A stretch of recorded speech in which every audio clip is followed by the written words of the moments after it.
can imagine Paris today without it. It is one of the world's most popular monuments, as much a symbol of France as the Marseillaise or the tricolor flag. The Tour Eiffel, the Eiffel Tower, is a national treasure. Photographed from every angle, replicated millions of times. But its creation was anything but straightforward. In fact, it was a mad dream, to outdo anything already built. It was twice as high as the next highest monument in the world at that time. The dream was that of a man named Eiffel, Gustave Eiffel. He fought for years to erect, in the heart of Paris, a tower that nobody wanted. This metal tower was seen as an act of aggression. The local residents were furious. Against all the odds, Eiffel would take the helm of a gigantic building site, take on previously insurmountable challenges, and revolutionize the construction techniques of the age. The challenge was to build something very tall in a short amount of time. It was an unprecedented technical feat. More than anything, Eiffel would be beset by scandal and come close to bankruptcy. How did Gustave Eiffel overcome these challenges? How did he succeed in erecting the tallest tower on the planet in just 2 years, 2 months, and 5 days? This is the incredible story of the Eiffel Tower.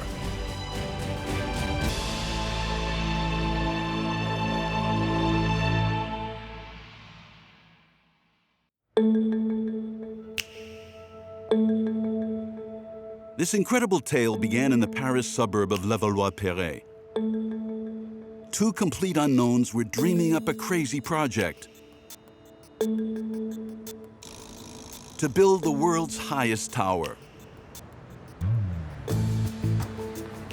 It was June 1884. A far cry from today's modern buildings, the area consisted mainly of factories and a firm of architects who designed bridges and railway stations.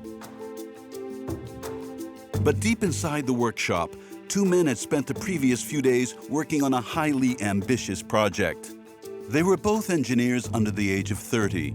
Their names were Maurice Coquelin and Émile Nouguier. And they were in the process of designing the century's most outrageous project. At first sight, it appeared to be a mundane sort of pylon, almost like our modern electricity pylons. In fact, it was a major architectural challenge that was unimaginably tall, almost 1,000 feet tall, unprecedented at the time. 1,000 feet is 300 meters. An extraordinary distance to reach, absolutely. The two engineers had the aim of breaking a record. For by the end of the 19th century, no man-made structure had reached 300 meters. In fact, nothing had even come close. Even the biggest of the Egyptian pyramids, that of Cheops, is no taller than 150 meters. The world's tallest tower had just been completed in the capital of the USA, the Washington Monument. Its height, a mere 169 meters. So to build something twice as tall, 300 meters, would be the feat of the century. So the question was, would they manage it? Would France be the first country to build a 1,000-foot-high tower? Coquelin and Nouguier were convinced that they could be successful thanks to a technological innovation. The tower would be entirely made of iron, a building material much lighter than stone and just as durable. After several checks and many calculations, they were finally sure. Breaking the height record was within their reach. The only problem was that before they could set their project in motion, they needed the green light from their boss. He wasn't just any boss. He was one of France's greatest engineers and a celebrity in his field. His name, Gustave Eiffel. Iron structures were his area of expertise. He had built many stations, viaducts, and ever more ambitious bridges all over the world. Two current constructions were making headlines, and still stand today. One in the middle of the Massif Central is the huge Garabit Viaduct. 120 meters above the river, it was the world's highest bridge at the time. 400 men spent 2 years working on it. Gustave Eiffel knew how to promote this achievement and invited photographers to the building site. The other had an even higher media profile. The Statue of Liberty, America's most iconic monument.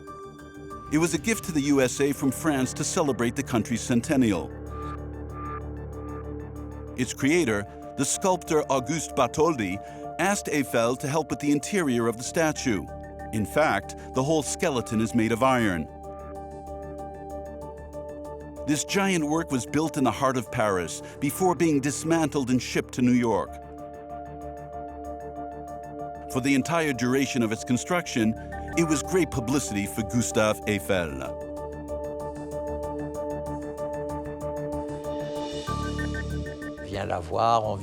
People came to visit and see the statue. Even the writer Victor Hugo had paid a visit and uttered a few historic words, giving Eiffel even greater kudos, as it meant he was now recognized as a genuine pioneer in the art of metal construction.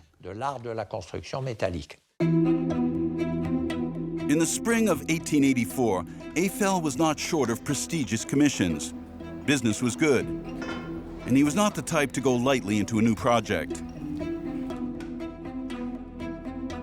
So when the two young engineers came to him with their idea for a gigantic tower, his reaction was swift and resolute.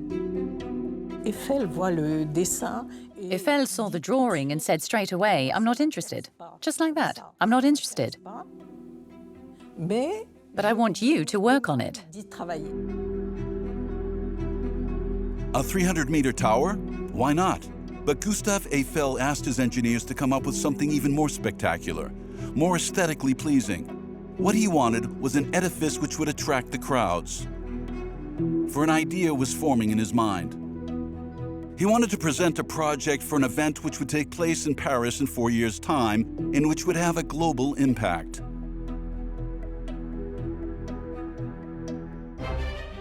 An event which was in all the papers just a few days before.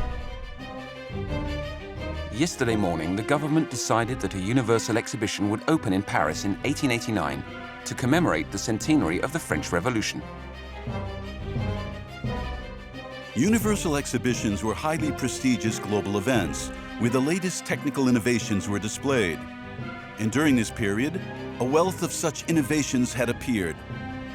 The electric locomotive, the first telephones, not to mention the first typewriters, and photography. It would be a huge communication exercise for the country, its industries, and its reliability. But Eiffel knew, in order to be part of the exhibition, he would need something spectacular. Each exhibition had been defined by a monument able to thrill the world. For in the 1851 exhibition in London, the British had scored high with the Crystal Palace, a spectacular 40-meter-high structure made of glass and cast iron, a triumph of its time. The Paris edition of 1878 saw the construction of the monumental Trocadero Palace, a huge building which housed the capital's largest concert hall. So for the forthcoming 1889 exhibition, something truly spectacular would be required. What was at stake? The ability to show the world that France was a global leader, that French science and technology were among the best in the world. The reason that Eiffel was unconvinced by his engineer's project was that he did not see how their projected tower would attract the crowds and make an impression. Their plans did not even include a staircase so that people could take in the view from the top. Aesthetically, it left a lot to be desired. For Coquelin and Inauguration, it was back to the drawing board. They recruited a third man, Stéphane Sauvestre, who was a friend of the business and an architect of some renown. He agreed to work on his associate's pylon and completely transformed it. He designed arches between the feet, giving it a more harmonious look. But the main thing he did was to turn the pylon into a leisure facility. Visitors would be able to go up it. There were to be 3 stories with restaurants and reception rooms.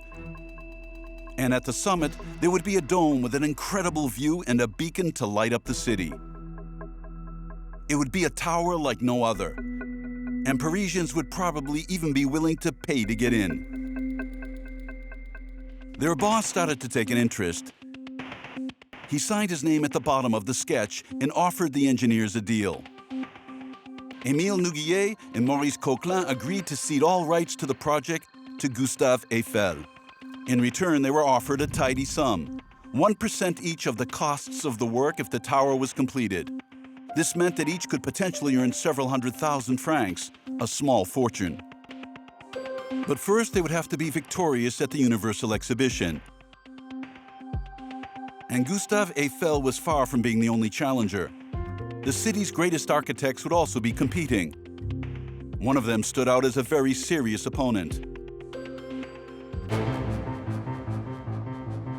His offices were just a few kilometers from Eiffel's workshop in the heart of Paris.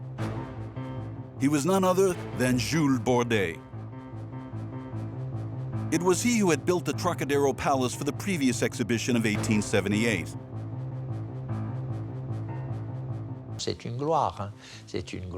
He was a star among engineers and architects. One of the most famous French architects of the period. Bordet's response to Gustave Eiffel's Iron Tower was a building with every chance of winning. It too was a 1,000-foot tower. It was christened the Sun Column. It was divided into 5 levels. On the ground floor, a museum of electricity. Each floor would house hospital wards for invalids who needed to breathe the pure air at higher altitude. And at the very top, an electric beacon which would light up the Paris night as if it were daytime. It was a majestic project, which had one major advantage. The tower would be made of stone, just like all the prestigious monuments of the age. Unlike Gustave Eiffel's metal tower project, which was causing outrage. Iron was not a respected material in the 1880s. It represented modernity. It represented industry. It was the material one saw in train stations, warehouses, and factories. Opposed to Jules Bordet's more classical stone tower, Eiffel's Iron Tower had every chance of being turned down by the Universal Exhibition's jury. Therefore, in order to win, Eiffel would use the influence of political friends in high places, even if it meant employing questionable methods. In early 1886, he had a meeting of the highest importance in Paris's Marais district. The man he had come to meet was Edouard Locroix, who was not only the trade minister, but also, more importantly, the man in charge of the forthcoming Universal Exhibition. Things looked promising for Eiffel, as the minister was not a great fan of Jules Bordet's stone tower project. He had commissioned a survey which showed him that there could be major construction issues. Its colossal weight meant that gigantic foundations would have to be excavated to ensure the tower did not collapse. It seemed risky. Conversely, Eiffel's metal tower got his attention. This was a forward-looking structure. Eiffel realized he now had a valuable ally. His arguments eventually convinced Locroix to promise his support in making the tower the gate to the Universal Exhibition in the heart of Paris on the Champ de Mars. This was a huge step forward for the engineer, but that alone was not enough. The minister was not the only decision maker. A panel of 29 people would decide on the exhibition's flagship. At this point, Locroix did Eiffel a huge favor. He simply rigged the competition.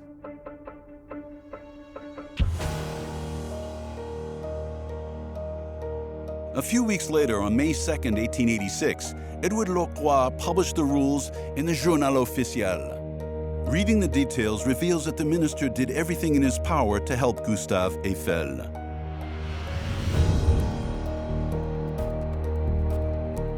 Competitors will have to study the possibility of erecting an iron tower on the Champ de Mars. An iron tower. That alone was enough to eliminate Bordet's stone tower. But that was not the end of it.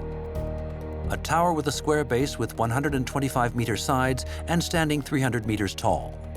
What a coincidence. The prescribed dimensions were exactly those of Gustave Eiffel's project.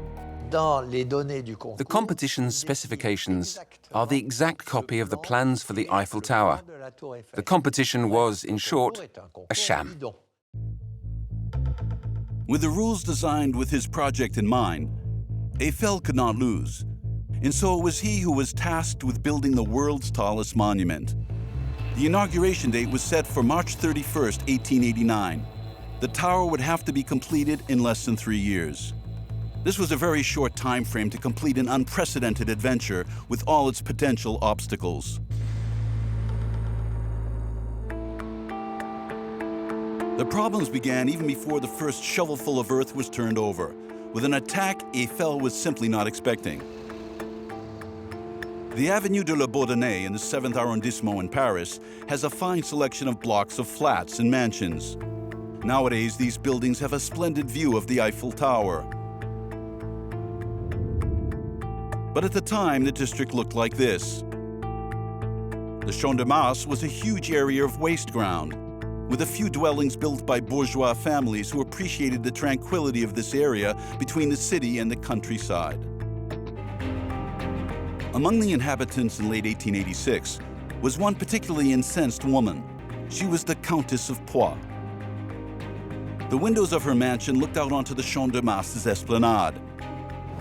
She had a view of a small park which had been created there for local residents on the banks of the Seine. Then she heard the 300-meter-high metal tower was going to be built in the middle of the garden. The Countess was livid.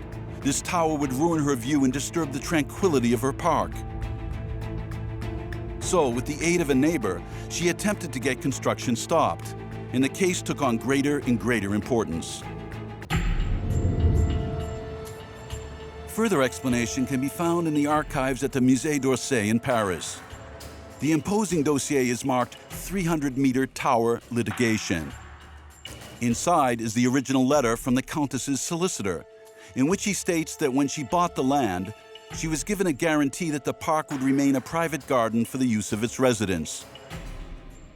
According to the Countess, this meant that the tower was therefore illegal. The park must be permanently preserved as a park with right of access for the plaintiff. This legal broadside threw everything up in the air. The state was now reluctant to get involved. Meanwhile, work on the Champ de Mars site could not begin. This was particularly problematic for Gustave Eiffel, as any delay had financial implications.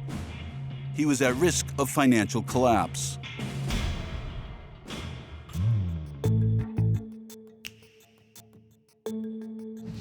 Clarification can once again be found at the Musée d'Orsay's archives, where a priceless document is held. It is an agreement signed by the state and Gustave Eiffel regarding the construction of the monument. It explains that the engineer had a schedule to respect. The state's contributions were dependent on the progress of the works. 500,000 francs on completion of the first stage. 500,000 francs on completion of the second stage. And a further 500,000 francs when the project was completed in full. Until these stages were completed, Eiffel would have to pay all the construction costs out of his own pocket. Each day the project was delayed cost him money. And there were less than 2.5 years to go before the Universal Exhibition. The engineer could not afford the slightest delay, so he went for broke. Should the women win their case, he would take responsibility for all costs, fines, damages, compensation, and interest. He would even pay for it from his own pocket. The engineer had gambled with everything he had. But this move reassured the authorities. The state green-lighted the project. A few weeks later, the Countess and her friend lost their case. Meanwhile, work could at last begin. On January 26th, the sound of men at work rang out across the Champ de Mars wasteland for the first time. A gigantic building site was underway, using the methods available at the time: spades, wheelbarrows, small horse-drawn carts. The legal case had wasted a lot of time. The work would have to be fast. But the early days had an unpleasant surprise in store. Workers found a parcel of land which was completely waterlogged. It would be impossible to sink foundations in such muddy terrain. Indeed, two of the tower's pillars were very close to the river. In order to find solid ground, the foundations would have to be dug well under the level of the riverbed. Gustave Eiffel then stunned Parisians with a staggering new technique. He used a system of watertight chambers to enable the workers to work beneath the surface of the water. The idea was to use sealed metal chambers, which would be lowered into the river and fed with compressed air. The bottomless chambers were lowered into the mud where the workers needed to dig out the foundations. The compressed air drove the water out, allowing the workers to stay dry and dig until they found the appropriate base. The more the workmen dug, the deeper the chambers would sink. The mud was evacuated bit by bit via flues in the sides of the chambers. After a few days, the chambers reached a depth of 12 meters. The workmen found the layer of limestone necessary to build the foundations.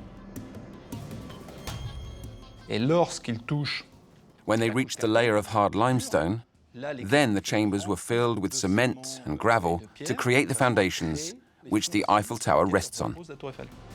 The excavation chambers had been converted into the concrete blocks which would support the tower. But having overcome these technical challenges, Eiffel would then have to face a new attack. On February 14th, the newspaper Le Temps dropped a bombshell.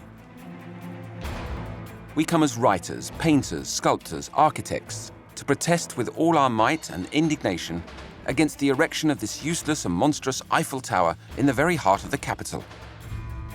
The petition was signed by the greatest writers and artists of the period.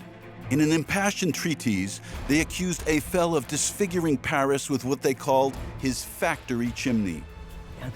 There was a reluctance to look forward, a love of old stone, a mistrust of modernity. They thought it was ugly. Eiffel was cut to the quick. But his counterattack was already prepared. He had been warned about the petition by a powerful friend of his, Senator and press baron Adrien Hébrard. Notably, Hébrard was the director of the daily paper Le Temps, in which the artists had launched their petition. He had alerted Eiffel before the paper was published, giving the engineer time to prepare his riposte, which appeared in the same paper on the same day, just a few lines beneath it. Point by point, Eiffel countered the attacks, gently mocking his opponents. There are among the signatories men whom I admire and hold in the highest esteem. Others are known for painting pretty little ladies putting a flower on their bodice, or for wittily scribbling a few vaudeville verses. Well, frankly, I do not believe that all of France thinks as they do. The protesters were ridiculed. The rearguard reaction had come too late. Now the work really needed to get going. Eiffel used a particularly effective system to build his tower in record time before the deadline.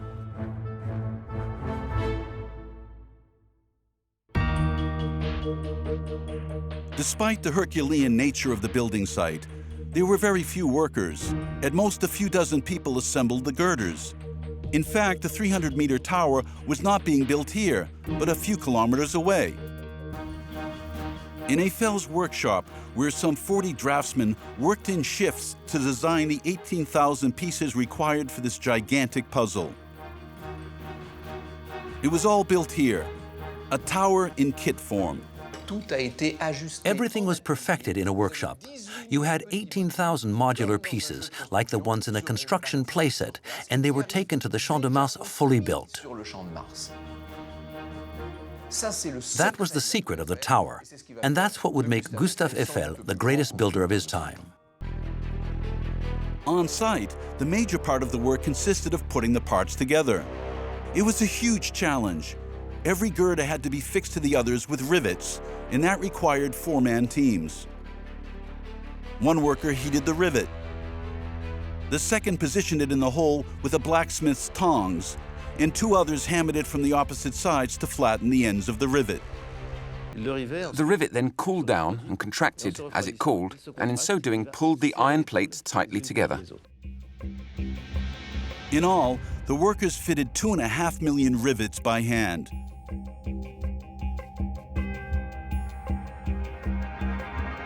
Thanks to this well-oiled organization, the tower gradually rose. But Gustave Eiffel was still not sure he could complete the work. He knew that one critical stage was just ahead. In December 1887, the work had been going on for 11 months.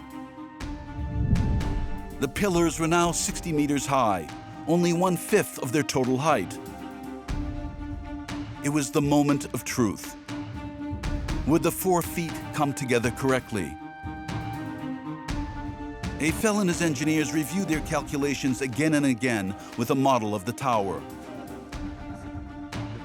If the workers didn't manage to join the pylons perfectly, the tower would be out of kilter and unable to survive the winds and its own weight. We can see that as they started out from the base elements 100 meters apart, and as they were at an oblique angle in the air, everything had to come together very precisely. To complete the assembly perfectly, they had to be able to adjust those enormous feet. In theory, that was impossible. They weighed more than 70 tons. But inside the structure itself, Gustave Eiffel had worked out an ingenious system. On this diagram in red, these are hydraulic jacks, sort of giant pistons, worked with a hand pump. They could be used to slightly raise the tower's enormous feet. As a backup, Eiffel used a second system that had been known since ancient times: boxes of sand. They were placed at the top of the feet between the scaffolding and the metal structure. To tilt a pylon, they just had to open the box and let the sand run out. As soon as they reached the right angle of incline, they closed the box again. Using a combination of the jacks and sand boxes, the workers would be able to line up the holes in the pylons with those in the transverse girders to place the rivets of the first floor.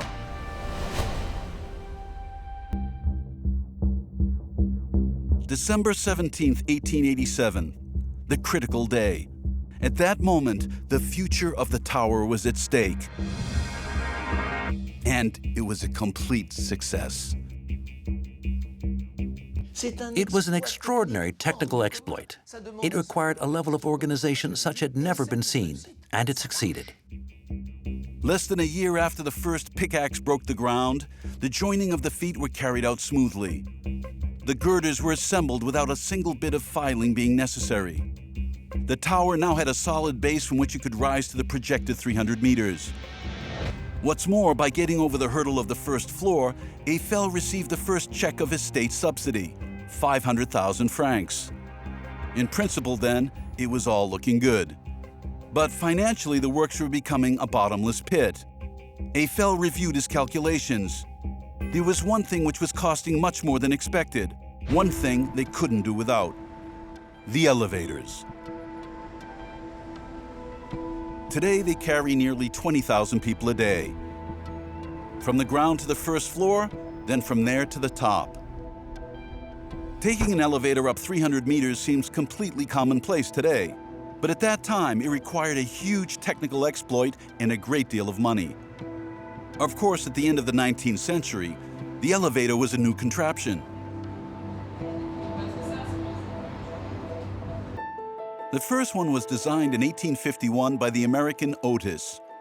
On his plans, he boldly proved the efficiency of the emergency brake by cutting the cable that held the platform of his lift. In France, it was the engineer Léon Hédoux who exhibited the first prototype at the Universal Exhibition of 1867. But for the tower, much more complex elevators would be needed. It was necessary to design lifts for an unprecedented height, and that also, of course, had to have a very high capacity. And one difficulty was that the tower was convex between the ground and the second floor.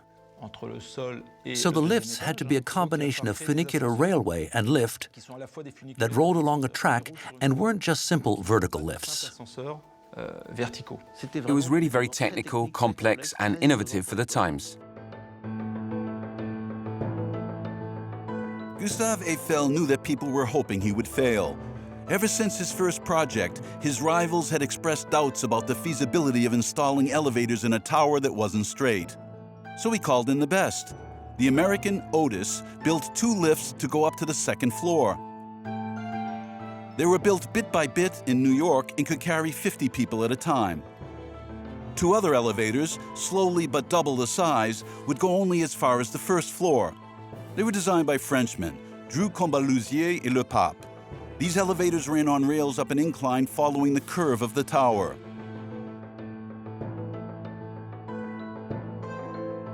But the most complex elevator was the one that went up to the 3rd floor. Of course, it was a straight run, but it had to rise 160 meters to reach the top, which had never been done. So Eiffel turned to the French engineer, Léon Hédoux, who had a brilliant idea. At the time, elevators were generally operated by a piston that pushed the cabin upwards. But in this case, the height was so great that would have needed an enormous piston that could never have been housed in the structure. Hédoux found a solution to reduce the distance by half. He would use 2 cabins linked by a cable that ran over a pulley. Rather than going directly from the 2nd to the 3rd floor, he envisaged 2 cabins as counterweights on one cable, the upper cabin coming down as the other went up. The lower cabin only went half the distance, therefore, and the piston that pushed it was only half the size. And to go all the way up, there was nothing simpler. And obviously, at the halfway point, they were at exactly the same level, and that's where the cabins stopped. The passengers changed cabins and carried on their journey. Thanks to these different systems, people would soon be able to go up to the top of the tallest tower in the world in a matter of 10 minutes. Soon, but not immediately, because the elevators weren't yet ready. They now had to be built, and that was very expensive. Now the tower wasn't going to cost 4.5 million francs, but 7 million, the equivalent over 100 million euros today. How could they raise such a sum of money in a few months? Eiffel managed to do it by arranging an enormous financial coup on the other side of the world.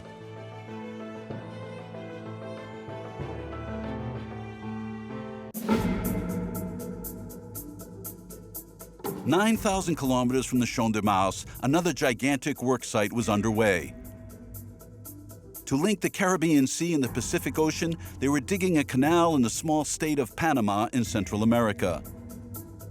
It was the work of a French architect, Ferdinand de Lesseps. He was known throughout the world for having dug another canal 15 years earlier, at Suez in Egypt between the Red Sea and the Mediterranean. It was a huge success, which brought Lesseps a flattering nickname, the Great Frenchman. They called him the Great Frenchman because he achieved the exploit that even the pharaohs couldn't accomplish, and his prestige was sky high, not only in France, but throughout the world. But in Panama, the Great Frenchman was facing disaster. He had wanted to repeat his exploit by cutting a canal between 2 seas. But this time, things didn't go according to plan. The Panama Canal was in fact much more difficult to dig than the Suez Canal. In Egypt, the ground was sand and soft earth. He committed a technical error. He wanted to do the Panama Canal as he had done the Suez Canal, but he hadn't taken into account the mountain that was in the middle, so it wasn't possible. As well as the technical problems, the workers had to cope with tropical rain and yellow fever. Thousands were dying. The company was on the verge of bankruptcy. Lesseps sought a solution. Since it was impossible to cut through the mountain, he had to find another way of getting the boats through. It would be possible with huge metal locks like this. And there was one man capable of building such locks, the King of Iron, Gustave Eiffel. So Lesseps called on his colleague for help. Eiffel realized that he had a chance to get out of trouble financially, so he imposed conditions and raised the stakes. Eiffel's reaction at that moment was to say, "Very well, I'll do it, but it's going to cost you. And not only do I want a considerable sum, I want to be paid in advance." Eiffel was giving a huge order, a dozen locks for which he asked a very large sum of money.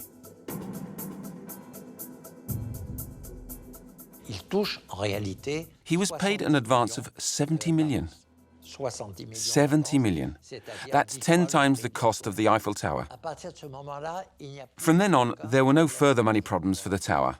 Panama financed the tower. That was the masterly gamble that Eiffel pulled off. Eiffel's financial problems were over. The tower continued to make headway and became more and more popular. The object that nobody had wanted to see now became a place to visit, where Parisians were amazed to see how fast the works were progressing. For them, it was like living a fairy tale. It was a show, and they went to see it with pleasure and pride.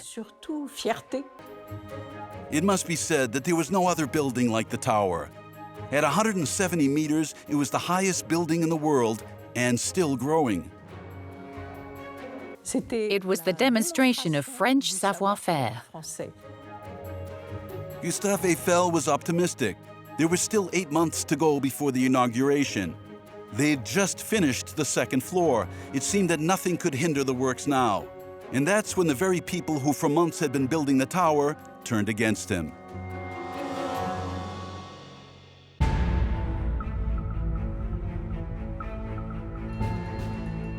One morning in September 1888, the workers put down their tools and went on strike. They were protesting against their working conditions. To keep to the deadlines, they've been asked to work 7 days a week, 12 hours a day in summer and 9 in winter. Every morning they had to climb up ladders and stairs almost 200 meters above the ground. They had to eat up there, so as not to waste time coming down during their break. Up there it could be windy and bitterly cold, and the height was more and more dizzying. The teams demanded danger money. For Gustave Eiffel, the strike could not have come at a worse moment, and he was offended by the claims. After all, he'd never had a single death on any of his works. As much as he tried to make his building site a model site, he still didn't tolerate opposition. And he told the workers that it was no more dangerous to work up at 200 meters than at 50. If ever anyone were to fall, the result would be the same. He told them, I'll reduce the number of working hours for those who are prepared to go up because of the extra time it takes to get there. So instead of working 12 hours, we'll reduce it to 9. And I won't increase your wages. I'll give you a bonus when the tower is completed. After a few days of negotiations, the men went back to work. This time, Eiffel knew that nothing would stop the tower now. He had won his bet.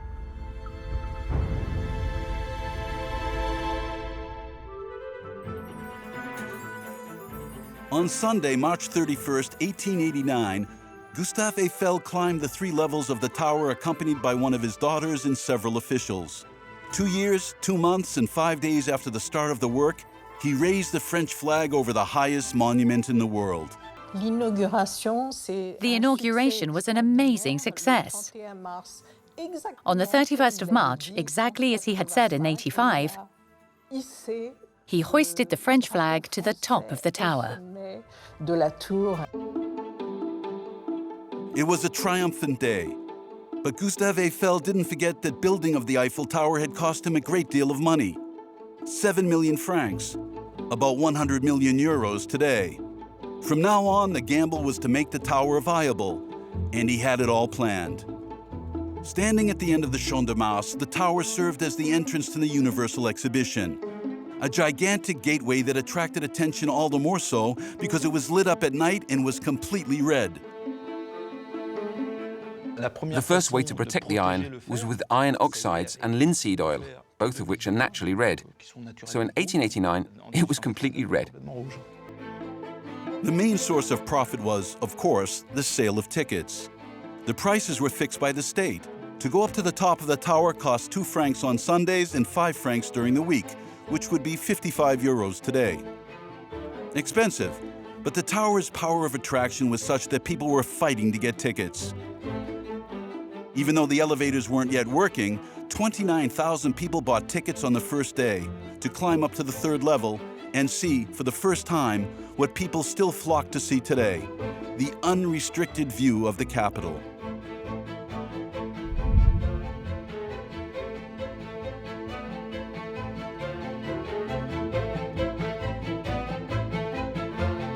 At the very top, Gustave Eiffel had kept some rooms for himself. They were the only private places in the tower. All the rest was designed to be a place for leisure. On the second level, a cannon was fired at noon every day. There was also a 250-seat theater, restaurants to cater to 4,000 people, tobacconists, souvenir shops, and photographers. And Eiffel received rent from every one of them.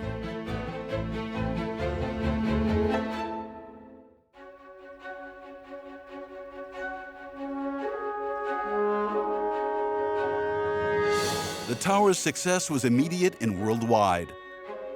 The Visitor's book shows that the actress Sarah Bernhardt in the cowboy Buffalo Bill came,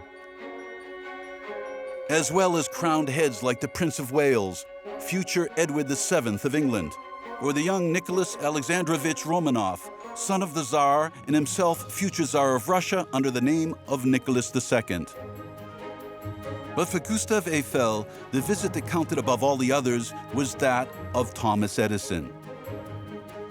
The American inventor of the electric light bulb and the phonograph gratified the French engineer with a ringing tribute. To Mr. Eiffel, the engineer, the brave builder of so gigantic an original specimen of modern engineering, from one who has the greatest admiration. The exhibition lasted 6 months and was an enormous success. 2 million visitors. The ticket sales easily repaid the cost of the works. And this money was added to the money from the Panama Canal. Gustave Eiffel was now extremely rich. But there was one point still bothering him. The tower was temporary. This had been the plan from the very beginning in the agreement signed with the state. Eiffel could manage the tower for 20 years. Then the land would be given back to the city of Paris, and most probably the tower would be demolished.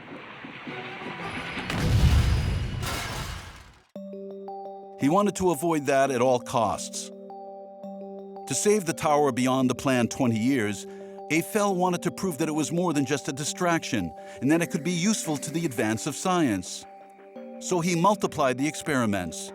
He made the tower into a meteorological station where he carried out tests on wind pressure. He was convinced that by making it indispensable, he would save it from destruction. But he hadn't accounted for an event that he hadn't anticipated at all. An event that would throw him into the middle of a huge scandal and drag his name into the mud. The affair erupted on September 6, 1892, and made the front pages of the press. The Panama scandal. Gustave Eiffel was seriously implicated. What had happened? To understand, we have to go back several months. Remember, the works on the Panama Canal had been heading for disaster. Cutting into the mountain was a nightmare. To get out of trouble, Ferdinand de Lesseps placed an order with Gustave Eiffel for a number of locks, and he paid the top price for them, 70 million francs at the time. To raise this money, Lesseps had an idea: appeal to small savers by launching a national loan. But to do that, he needed the support of French members of parliament, and that's where it all went wrong. To do this, a law had to be voted in Parliament. To get the law passed, he bribed MPs. So the Panama affair was a case of corruption. Corrupt members of parliament had encouraged the French people to invest in a high-risk venture.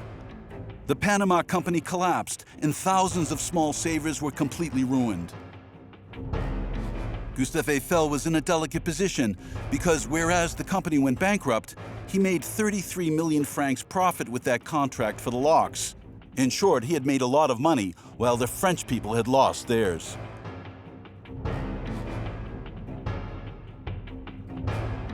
The fact that he got rich while whole families were flat broke, well, obviously that caused a lot of anger. To which Eiffel replied, "I haven't wronged anyone. I was just lucky. Why are they picking on me?" But for the far right, Eiffel was a choice target. Not only because he'd made a lot of money, Eiffel had always been attacked because of his foreign origins. For Gustave had not always been only called Eiffel. As this register shows, the engineer was born with the name Eiffel Bonnichausen. The name came from his Germanic ancestors, albeit very distant. The family had been settled in France since Louis XIV. Even so, at the time, Bonninghausen was not an easy name to carry. A few years earlier, in 1870, France had lost a war against Germany, a national disaster after which German names were suspect. Eiffel had had Bonninghausen removed from his official papers, but that made no difference to his enemies. He was still called a German, and more strangely, he was also called a Jew. At the time, it was quite often thought that people with German names were Jews. It was classic in people's imaginations to associate a German name with being a Jew. In fact, this association would never go away until after Nazism, when people no longer tended to imagine that a German name was Jewish. And at a time when Jews were everybody's scapegoat, it was yet another pretext to attack Eiffel in his turn, as did this anti-Semitic author several months earlier. Well-informed people assure us that Eiffel, who turns up from the other side of the Rhine with a tower, is nothing less than a Jew. There are some ideas which are only found in the brain of a Jew. Nobody but a Jew would propose such a venture. In the face of these attacks, Eiffel was forced to vindicate himself in the newspapers. I am neither Jew nor German. I was born in France, in Dijon, to French Catholic parents. But with the Panama scandal, the insinuation started up again. The hero of the tower was in fact said to be a foreigner who wanted to ruin France. In an explosive atmosphere, he was finally convicted of abuse of confidence. He was reproached for having asked for more money than he really needed. In short, he had taken advantage of the situation. Eiffel was found guilty. He risked going to prison, but he fought back and took the affair to the final court of appeal. The appeal court annulled his conviction. However, they didn't give a new judgment based on the evidence, but by simply stating that the facts were inadmissible. In short, Eiffel did not retrieve his honor. Eiffel then started a descent into hell. His name, which had been praised to the heavens 3 years before, was now synonymous with scandal. Humiliation followed humiliation. In Dijon, his native town, they had named this bridge after the King of Iron. 4 years later, the town council changed the name. The esteem of the public for Eiffel hit rock bottom. People thought he was a crook. And the tower wasn't doing much better. It was as if its destiny was linked to the fate of its creator. It was being spurned. The drop in attendance was spectacular. From 2 million visitors in 1889 to 8 times fewer in 1893, the year Eiffel was convicted. His opponents had him in their sights, and a commission presided over by Eiffel's old rival, the architect Jules Bordet, was clamoring for the tower's demolition. The district had to be reorganized. They had to get rid of that monster. Eiffel retired from business and devoted himself to his scientific experiments, but he was chomping at the bit. There were only 10 years left till the end of the contract. He had to prevent the destruction of his work. But a stranger would change the tower's destiny. While Gustave Eiffel was at his lowest ebb, a 45-year-old army officer came to see him. His name was Gustave Ferrier, and he had opted to serve in the technical branch, so to speak, and he was a specialist in remote transmission.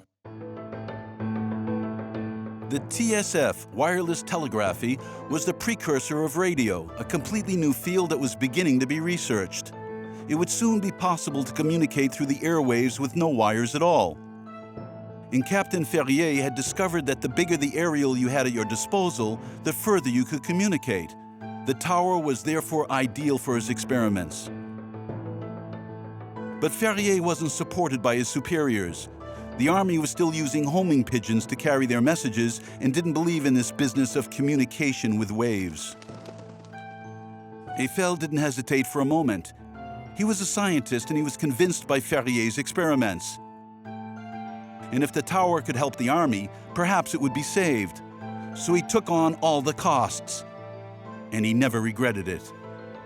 The first communications were between the tower and the Pantheon. In 1906, Ferrier managed to communicate with the eastern border of the country.